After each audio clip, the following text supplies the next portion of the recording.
Welcome to another Apollo Papyrus episode. I am Aaron Apollo Camp.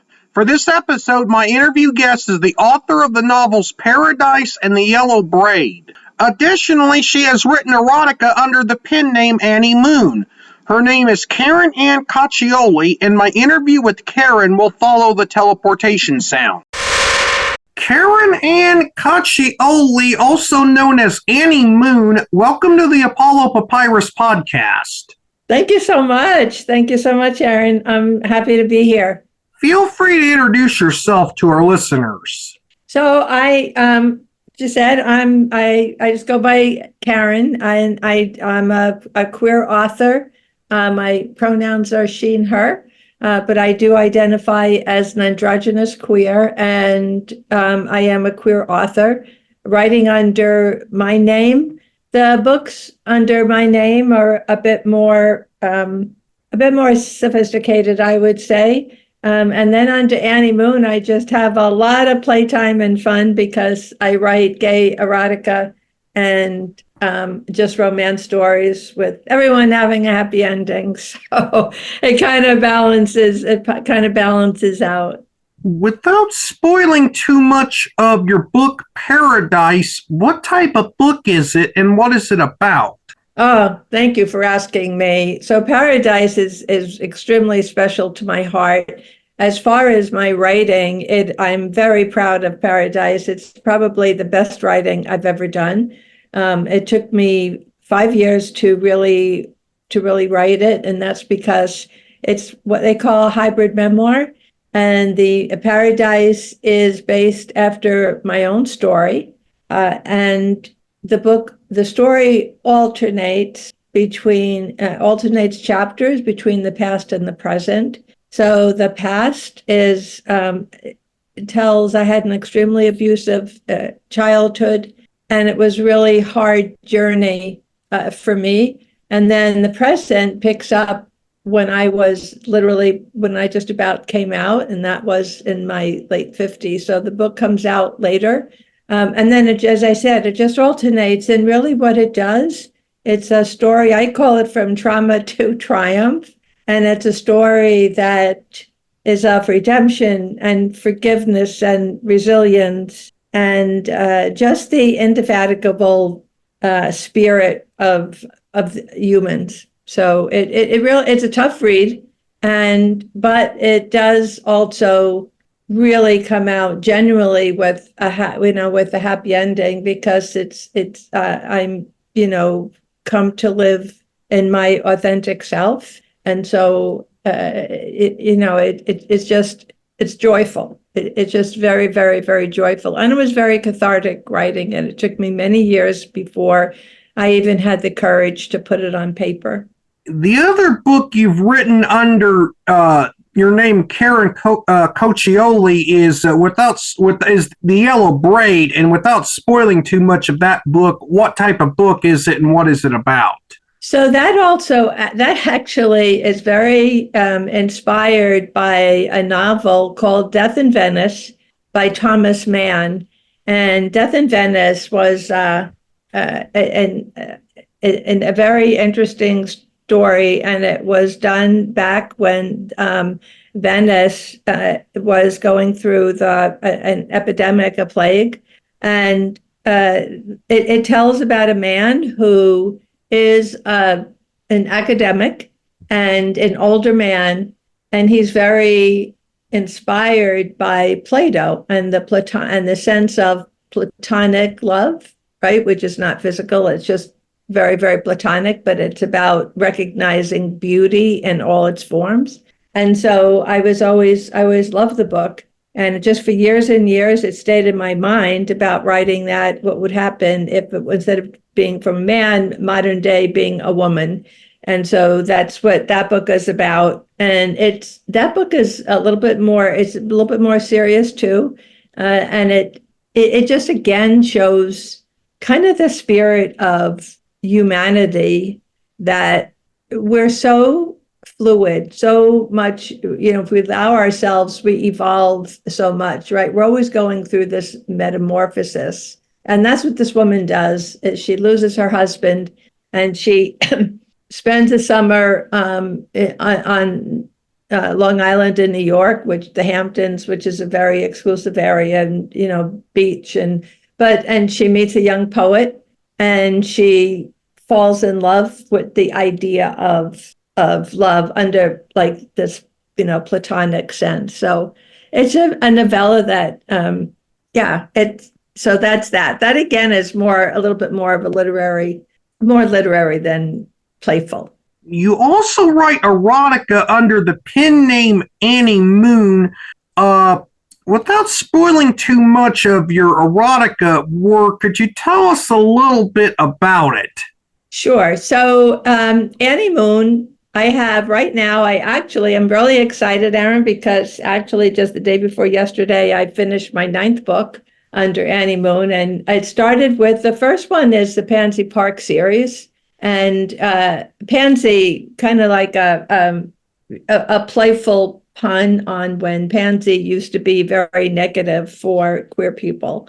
And so Pansy Park is a neighborhood in Southern California, and the people who live in an apartment complex.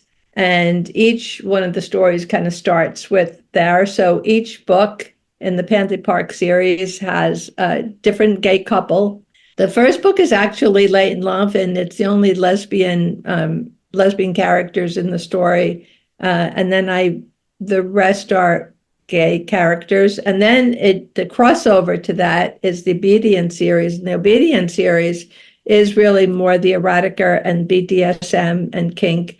So those are, if you're into that, that's what that provides. But what I also like to do is there's always a message, Aaron, to my stories. So, and I think a lot of it is informed because of my academic studies. I've got a doctorate in comparative literature, but it's based in gender identity and, gender fluidity and gender constructions and sexuality. And I just like to kind of play with that a lot.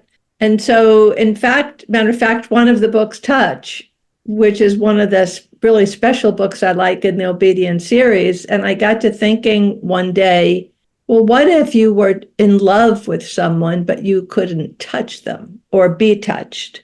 And so there's a phobia called phobia. I think I'm pronouncing it right. I may not be doing that, but it's actually the phobia of touch.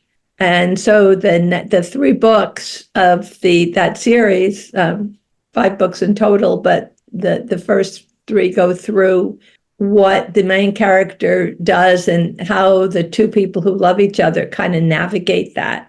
So again, I always try to I have characters who are flawed, and they're not all, even though it goes under, romantic, happy ever afters. The books always have characters that have some type of a flaw and are renewed in some way, or they have a redemption in some way, because I like to show that we're not perfect, but doesn't mean that you should be giving up on people, which is something that I'm kind of passionate about in life. How do you approach writing non-erotic works as Karen Coccioli differently than how you approach writing erotica as Annie Moon? I actually don't. What my writing comes to is how can I explain this? How the characters come to me. So the attitude I know obviously if I'm going to write an erotica that the readers, that's what they're going to expect. But that is almost, I develop characters who are into kink. Right? I develop characters who maybe are, are sadists, or they're dominant and submissives. And so I create the characters with their preferences, with their innate natures. And in the Karen Coccioli books, I create characters that are not of that, right? They may be gay, they may be lesbian, they may be pansexual or trans, but they don't maybe have that intense innateness. So first of all, I know which series I'm going to be approaching. But as it comes for actual writing, the writing is once the character is in my heart, once the character is in my mind, then the approach to writing becomes very, very similar. And I would suggest to any of your listeners, if they do want to write, I actually am going to be starting teaching a workshop on this. But if any of your characters want to write erotica or king, that not to hold back and to feel very free and have the confidence. I mean, one of the reasons I do write under I do have a pen name is because I have two sons. I've got 5 grandchildren, and not all my grandchildren, I mean, none of them are, except for one, are old enough to read things about erotica that, I mean, and so I'm very careful knowing I've got my sons and I got the grandkids. So I intentionally separated Annie Moon because then I could be free. Then I didn't have to hold back. I could write what I want to write. And because when I first started my very first book, when I first decided and erotica just came to me, it was just kind of follows my, more like my lifestyle. So it was a very smooth. It just was an obvious genre for me to write. But that's why I did intentionally, as I said, write under Annie Moon. I have 2 websites, one for Karen Anne Coccioli and one for Annie Moon. So all my social media accounts are separated. So anyone who's out there is to be very free and to be very authentic. Because when I started writing it, I would think, well, what if this one reads it? So what if this person reads it? And the stories they're not true to life. Actually, you mentioned the Yellow Braid. I held back with that book, and I'm actually have plans to rewrite it and republish it because the more I've come into myself, especially the last few years that I've been writing full time, and so confident in myself and who I am, that I've decided I'm going to really tell the story I wanted to tell. It's still a good book. It's still a good read. I know I'm knocking my own book, but it wasn't the book that I wanted to write. A couple of people made comments about it, like editors made comments about it. Well, maybe you shouldn't write this. People may not understand what you're trying to say here. And then I wasn't authentic. And I think it comes through in the book. So that would be my only thing, Aaron, is to say that I'm always very open with what I do. And I just create characters, like I said, according to their personalities. And then the stories just come. I mean, when I write a book, and I'm sure other authors out there, listening, they totally understand this, but sometimes the story will just change directions and I'll just have all of a sudden, this character inside of me will just decide it's going to go one way instead of another. So that doesn't change. That doesn't change. I do have an end. I do have the goal at the end I want to reach. And as I said, I do write romance. So far, they've all had a happy ending. So I do know I'm going to get at that goal eventually. But sometimes it takes a couple of books to get there. So a couple of my books, they're not quite cliffhangers, but the people at the end of the book didn't get their happily ever after.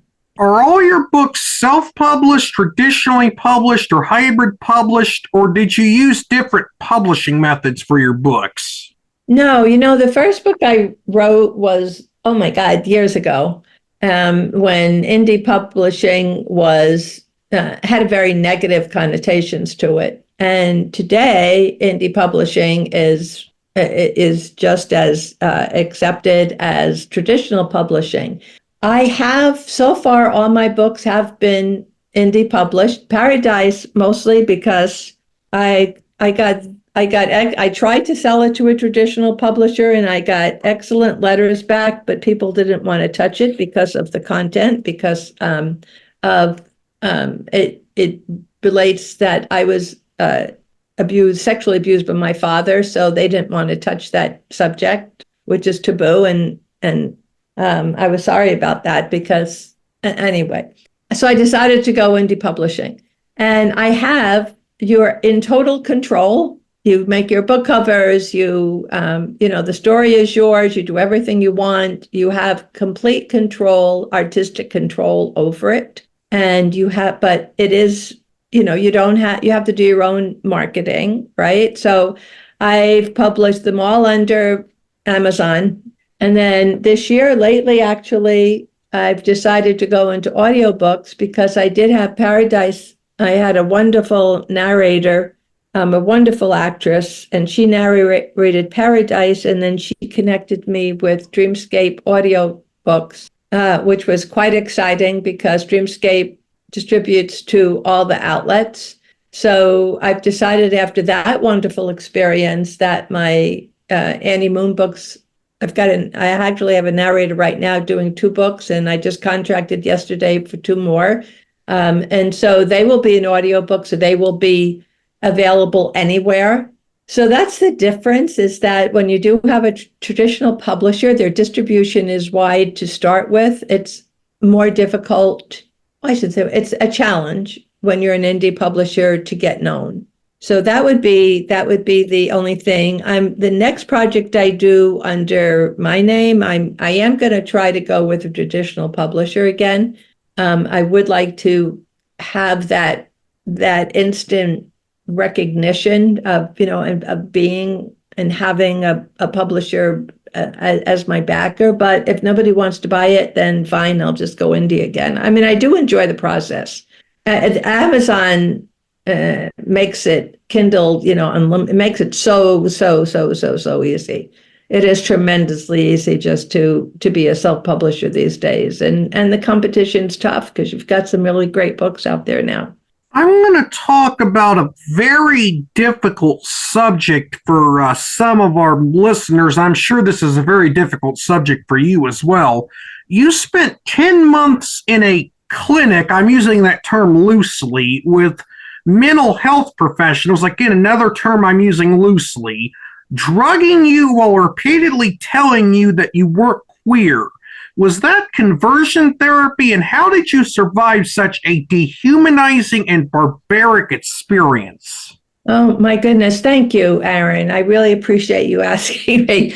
And I may cry when I talk now because even though it was back in 1994 and 1995, it was the truth. So when I was 5 years old, that's when my father raped me for the first time. And for anybody who's been sexually abused, especially by a family member, it is horrific. And it hardwires your brain in such a horrible way that, especially if it's repeated and it goes on for several years, that whatever you do, you're not your own mind anymore. Whatever you do is the question behind it: am I going to get in trouble? Am I going to get in trouble? So because of this horrific experience, and because of my father was very, very volatile to the whole family. I was the only one he sexually abused. He never touched my older sister because she was sickly as a child. So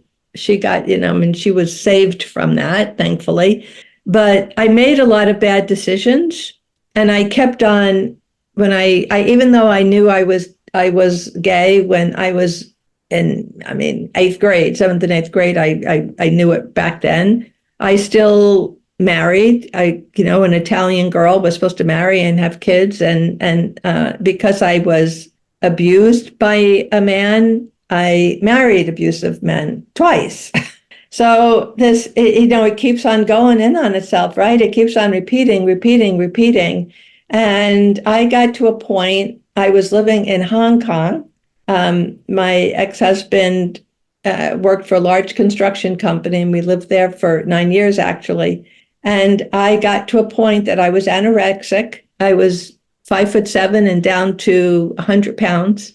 With a goal, my goal was getting to under 100 pounds. I had losing my hair. I was just combusting inside. I just didn't know what to do anymore. I was, unhappy, abusive husband, being far away. And so I did try to commit suicide. And my ex-husband, he had the funds to do it.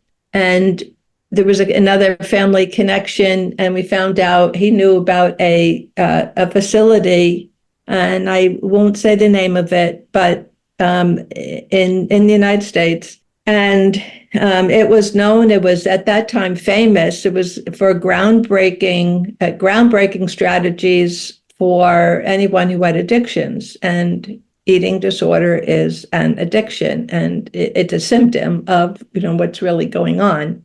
Getting committed, so I was put on a plane right to this clinic, and I was refusing to commit. I didn't want to commit myself, and they said, well, it's here or it's the state clinic. And I didn't want to go in the state clinic because that was people didn't have any money, and the resources there I knew were going to be bad. And so anyway, I had to commit myself. And yeah, this was after 2 suicide attempts, and it was horrible. I mean, it was the most courageous and the most frightening thing I've ever done in my life. I was in an eating disorder ward with people who were cutters, who tried to kill themselves in various different reasons. The youngest was a young boy. He was only 11 years old. And then the next youngest was a gal who was 13, a little girl who was 13. And then the rest were adults. And they were from 20s, 30s. And I was in my mid 40s at the time. And yes, they were, this was, again, I want to reiterate because it's so important. At the time, this was a well-respected, renowned, it was one of the most prestigious clinics to go to in the country for addictions. It was $1,100 a day. And this is back in 1994. And as I said, they saved me, so I have to be grateful for that. I mean, well, they didn't save me, I saved me. But I have to be grateful that my ex-husband did force me to go, and I didn't kill myself. But they were the psychiatrists, psychologists there that's what they did. They said that I wasn't gay. Gay wasn't a thing. They did talk, and it was a kind of conversion. And they were giving me filling me up with all kinds of antidepressant drugs and everything else. And from the counselor there was not one person, and it was an area of the country that was very, very, very homophobic, and they just anti everything. And they didn't believe that my father raped me. So they were telling me that what happened to me didn't happen. It was a hallucination. And that it didn't really, really happen. So let's not talk about it. And they were telling me I wasn't gay. And it got to a point that they were getting more aggressive with their treatment of me. And one time during a really bad storm, we had to go down the basement because there was tornadoes coming through. And I had a very, very bad flashback of when my father raped me. And I was so bad that I was so out of it that they had to restrain me and kept me restrained overnight because that's how bad I was. And they were still telling me it didn't really happen to you. So gosh, for any of your listeners, oh my goodness, I can't say this enough. I don't know men's experiences, but I do know, and this is one of the reasons when I did my studies, I wanted to know about this. I wanted to study about madness. I wanted to study about, why these people treated me like this. For any of you, and it even goes on today, Aaron, that sometimes when women get abused, it's the onus on them to prove that. That's so wrong on every level. So so I was afraid that they were going to send me to some type of conversion camp. And I did just start saying, no, yeah, you're right. I'm not gay. I'm not gay. Nothing happened to me. So you know what that's like now. I'm all this, I'm having to digest all this and plus lie about myself again. So it was just incredible. The only way I stayed alive, gosh, I don't know how, but there was always kind of just some little light. That's the only way I can explain it, but just like a little light inside of me that was so tiny, but just said, okay, you're going to get through this. And how I got through it was to then, because I was already a writer at the time. I'd been writing some stories since I was 5 years old. And so I said, all right, you have to get through this because you were meant to maybe go through this to help other people along, in the future. And we had these individuals, like not cells, but like individual little hospital rooms, and you had like a one bed. I never slept in the bed. I slept on the window bench, and a bathroom and a desk. And all the other people in the ward were decorated, and they had pictures up and fancy pillows and fancy curtains. And I refused to do anything. I wore sweatpants. I refused to really take care of myself or to decorate the room. And I would get in trouble for it. And they said, like, why are you being like this? You're just, you're getting worse. And I said, no, this is not my home. And in my mind, Aaron, I felt that if I decorated the room, that, I was going to wind up like everybody else. And I have to tell you, I believe in my heart. I know of 2 people who didn't make it, who did commit suicide. And out of 8 people, I believe in my heart that nobody made it but me. I really do. So, yeah, it was a tremendously scary, hard experience to go through, because you're also with, as I said, with people who are cutters, and I learned how to become a bulimic there. I was an anorexic, and then I learned what bulimia was, and it was tough. It was tough, and it took me another good 5 years when I came out and trying to find better therapy, and which didn't happen for at least another 5 years after that. And then I've been fully recovered from my eating disorder for years. But yeah, it was tough. I can't express enough. Actually, my next book I do under my name is going to be called The Clinic. And I do want to write about the time. I won't expose names or anything, but I do want to write about what happened, because it still happens today to a degree. I'm going to finish this interview with a little bit of a preview. And you said you're working on a book that'll be titled The Clinic. Will it be fiction that's based on your real life experience, or nonfiction? And could you tell us a little bit more about it? We have a few minutes left. All right, thank you for asking. It will be fiction. It'll be very similar to Paradise. Matter of fact, the main character in Paradise will be the same character. So I want to kind of connect the two, because in Paradise, I mentioned that I was in a mental clinic, but there was no, I couldn't go into it. So it will be totally fiction, but it will be totally based on my experiences. So it will be fiction. And it will be, so anybody who reads Paradise, and they'll also know the character already, and that's the same character. He'll be in the clinic and more. And as I said, I'll mask anybody's names or whatever, but the story itself is going to be true. It's going to be everything I went through and it'll be backed by my academic studies and how women are treated in mental clinics as well. Karen, you were an amazing guest. I understand it was difficult for you to talk about some of the things you talked about in this interview, but you were an amazing guest, and I thank you for appearing on the Apollo Papyrus podcast. Oh my goodness. Thank you so much. I just whenever I have the opportunity to get a message out to people who have experienced anything close to I have, I really, really appreciate it. And anyone, if they want to get on my website, they could contact me. I'm happy to hear from people, whether you're a reader or not. So if you need a helping hand, supportive hand, I'm happy to listen to anything you have to write me. Karen was an insightful guest, and I hope to read her book soon. This is Aaron Apollo Camp reminding y'all to find your writing and reading purpose. Bye for now.